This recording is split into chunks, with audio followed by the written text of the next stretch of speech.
back to the Dean Obeidallah Show right now. Very happy to have on Elie Mystal, the nation's justice correspondent, he's a legal editor, and New York Times bestselling author of not one, but two books. That's right, two books. His last book, Bad Law, 10 Popular Laws That Are Ruining America.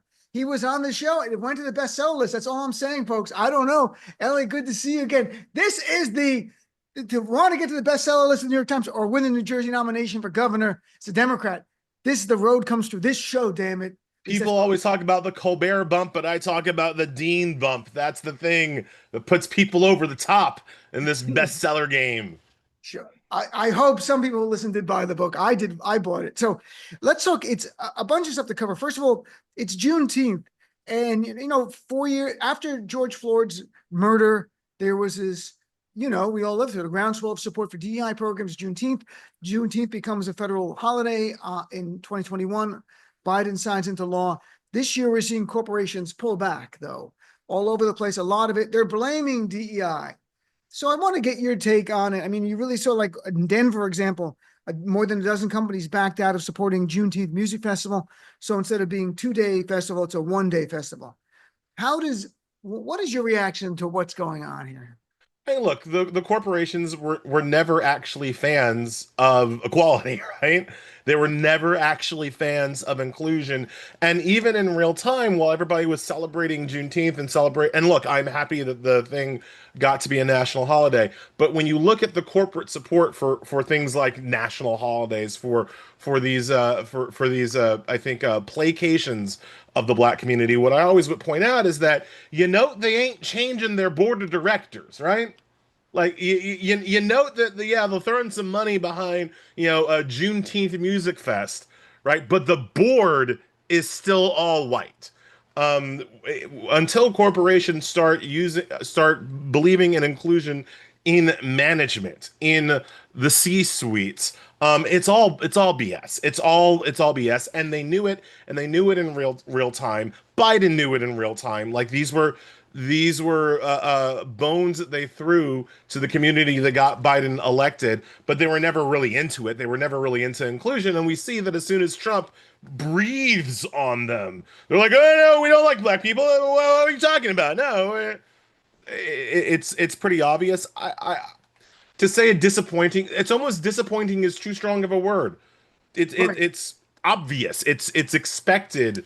At this point, I'm not disappointed. Dean, I don't get disappointed when white people act like white people. I understand. And, do you know Mustafa Santiago Ali? He's a really good guy. Yeah, he's awesome. So he's been on the show a lot over the years, and he just sent me an article that he wrote about Juneteenth. And he talks about how the story that we're told, and it's accurate to a certain degree, that on June 19th, 1865, in Galveston, Texas, Major General Granger there tells the slaves who the enslaved people, you're free, even though it was for a long time ago. But he writes, enslaved people knew the slavery had ended. They had heard whispers about it. They knew something had shifted. What they didn't have was power. They didn't have any enforcement. And so the slave owners in Texas were like, this is our property, and we're not letting it go. And then it took, so yes, the Union Army going there definitely was what freed them. But the point was, a lack of power is really how your rights, even as an enslaved person, and even to today, what we deal with American politics, same idea, power or no power. Look, the difference between being a slave and being free was never one of a mindset, right? It's one of the lies that I think has been told. White people have told it, and even some black people believe it, that slavery is a mindset. No, it's just a power situation. The slaves always thought they were free or should be free, but they didn't have the power to enforce it. Dean, I've talked before. I'm one of the rare African Americans that at least has some kind of knowledge of exactly kind of how I got free, right? The slaveholders didn't keep good records, but I know that in my family, my ancestor was freed when Sherman marched through the South, burning and pillaging Mississippi and Georgia. My ancestor was freed from a farm, from a plantation on Sherman's march through the South. And as Sherman came by, he wasn't necessarily coming by to free the slaves. He was coming by to defeat the Confederates. But as the Sherman army walked through, my ancestor was one of those people who just like followed the army. The Right. We're right? free. Let's Right? go. Like let's go be free. Let's follow the army. And lots of black people self-emancipated, if you will, in that way.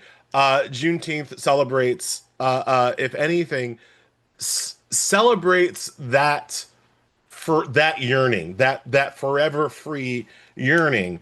And that's kind of how I try to remember the holiday. Now, granted, I'm a northern black, so we didn't celebrate Juneteenth when I was growing up, right? Like that it was Right. more of a southern holiday. I'm still trying to figure out like what I'm supposed to do on this day. It's like, oh, I should play spades with my boys because every black kid needs to know how to play spades, right? Like I'm thinking in those kind of turns. I don't have the history and traditions to fall back on. But look, I always try to remind people like I'm old enough to remember when the South had to be forced to accept Martin Luther King Day, right? When the South was still calling Martin Luther King Day Robert E. Lee Day. When Arizona and Arizona Senator John McCain were the last holdouts to adopt Martin Luther King Day as a national holiday. These things take time. And they're always resisted by the ruling white population in real time. That's nothing new. And to transition to what I'm sure is going to be our next topic, I believe we are at the beginning of that journey, not the end of that journey, with trans rights. The ruling white people always choose bigotry over freedom in real time and have to be forced, often against their will, to accept a more equal, more perfect union. And yet, and you wrote an article about the Supreme Court decision yesterday and you wrote in your article about this decision 6-3 in favor upholding these laws that bar transgender teens and minors from getting the care that their doctors say they need and deserve. Said you wrote, in order to greenlight discrimination against trans children, Supreme Court's conservative supermajority rule that the Equal Protection Clause does not apply to all people equally, and that you can't even think of a historical analogy for this specific type of bigotry. What could you share about the case for people from a legal point of view, please? Yeah, so the case comes down to whether or not Tennessee and other states like it are discriminating on the basis of sex. They obviously are. Because if you are a boy at birth and you want to take testosterone, you want to take puberty enhancers because you are too small to play the football, right? Because you can't make the tackle, they will give you testosterone, right? But if you are assigned girl at birth and you want to take testosterone because you would also like to bulk up, perhaps to play football, perhaps to play some sports, they won't give you the drug. They won't give you the drug because you're a girl at birth. They will give the drug to a boy at birth. That is sex discrimination 101. That is on its face sex discrimination. Roberts legally got away from that, was able to try to basically gaslight people into saying that it's not sex discrimination because both genders are being treated the same if they want to transition, right? Boys who want to transition can't get the drugs, and girls who want to transition can't get the drugs, so it's the same. And I point out in my article that this is a classic move out of the white man's discriminatory playbook. They often act like treating people the same is the same as treating people equally, and it never is.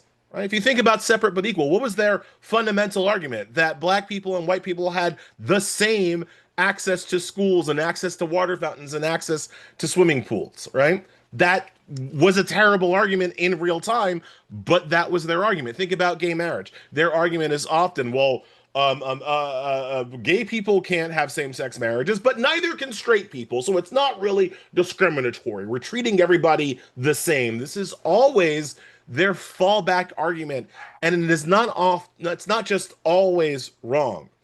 It's always overturned in the long arc of history.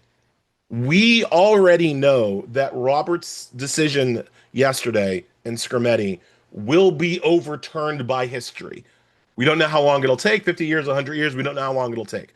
But we know that eventually people will look back on this decision and recognize it for its bigotry that it is and be done with it.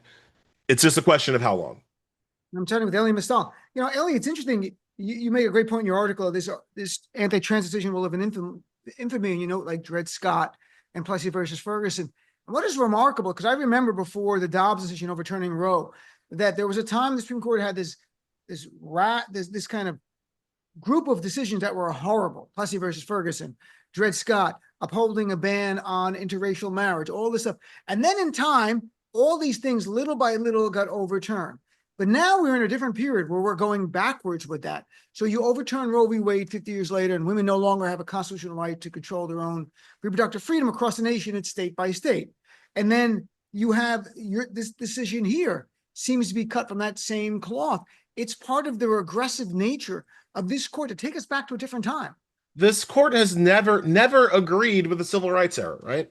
Like the people on this court now are the people who during the civil rights era were saying, man, I don't see why we have all these black agitators in our NOS gated communities. Like they were young when those arguments were being made, and they never got the memo. They never updated their morality to appreciate a more equal, more fair, more perfect society. And right now they have all of the power that they ever wanted to take us, as you put it, take us backwards. And they are doing that. They are destined to fail. They are destined to fail. I just don't know how long it'll take. I don't know if I'll be alive to see it. They are destined to fail, but right now they're winning, and they know they're winning, and they're acting like they're winning. And Dean, in the trans decision, I was for my article for The Nation, I had to focus on the top line, stuff, just from a news reporting, from a journalism perspective. But you want to law out as lawyers here for a second. When you get into the weeds of the concurrences, right? And for your listeners who don't know, there's a majority opinion that was written by John Roberts, but then every justice who agrees with the majority opinion can write separately on whatever they want. And in this case, three of the conservatives, Thomas, Barrett, and Alito, all wrote separately to bash trans people in a different way. As if Roberts trans bashing wasn't enough, they needed to get their own kicks in on the dead horse. And Alito's concurrence was one of the most insulting, crazy, wackadoodle things that I've read. Because what Alito says in his concurrence is that basically John Roberts got it wrong. John Roberts says that the law doesn't discriminate against trans people; it discriminates against people based on age, not on gender identity. Roberts is wrong about that. Alito says Roberts is wrong about that. Alito says, no. The law absolutely discriminates against trans people, and that's awesome. And it's good. We should discriminate against trans people because trans people aren't a real thing, is the sum total of Alito's argument. He literally says that trans people can't be a suspect class because being trans is not immutable. As if, you can just you can be a trans woman and just put on some pants one day and go back to being a boy, and that's it. And so why should we have any constitutional protections for you? That is literally Alito's rationale and argument in a Supreme Court opinion. It is one of the more vile and disgusting things that I've read. And I read the Supreme Court all the time, so I've read some vile and disgusting things. You think if Alito was on the bench during Dred Scott, he rules with Justice Taney, Chief Justice? Oh, yeah. Oh, of course. If Alito ever, you put Alito at any point in history, and he's always ruling for the most racist, the most sexist, the most vile thing he can think of. There is no version of Alito that would allow a person like me to exist without having a real good cotton picking forearm. There's just no version. He doesn't believe that I should be allowed to exist, essentially, and he certainly doesn't believe that trans people should be allowed to exist. I think I always point out, to the other conservatives, the conservatives I know who think themselves reasonable, think about how terrible you have to be if you agree with Sam Alito, right? Yeah. Think about how wrong you have to be if Sam Alito is on your side. I swear to God, if Sam Alito told me the sky was blue, I would at least check, right? I would at least ask for a second opinion. Maybe I need some new glasses because I seem to agree with Sam Alito about the color of the sky. Something might be wrong with me. I love that. I'm talking about Elie Mystal. So Elie, to shift gears here yet, because listeners to my show and to other shows on the Progressive Network here are raising the idea that by 2026 midterm, that Donald Trump's going to try to prevent that from happening. Especially polling is showing that Democrats are going to win the House. And we all remember in 2020, he tried to stop the election then because he was down by 10 points in those recent polls. And so there's questions about what could Democrats do to protect the election going forward. So from a legal point of view, does Trump, the courts might give him this power, but right now, if he signs an executive order going, we can't have an election because of fill in the blank, he made up some emergency, like he's make up emergencies in Los Angeles, send a National Guard. Is there a way for him to put off the federal midterm election in 2026? As president, no. Through executive order, no. Through executive fiat, no. Congress, on the other hand, his chief henchman Mike Johnson, in Congress does set the date of federal elections. And so if Mike Johnson is on board and John Thune is on board, they can mess with the date. They can't cancel the election, but they can mess with the date. That is a power given to Congress, not to the president, but given to Congress. Do I think Trump will try something? Yes. Anytime he's losing, his go-to is to stop the count, right? Stop like that is something that he will try to do. If Mike Johnson has the courage, he might just get away with it. So yeah, I do think that look, I've said since white people reelected this man, the idea that animates Democrats right now that we are still in some kind of normal political world where normal political things happen, including elections, is just a little bit too naive for me right now. I hope we have a normal Democratic election in 2026.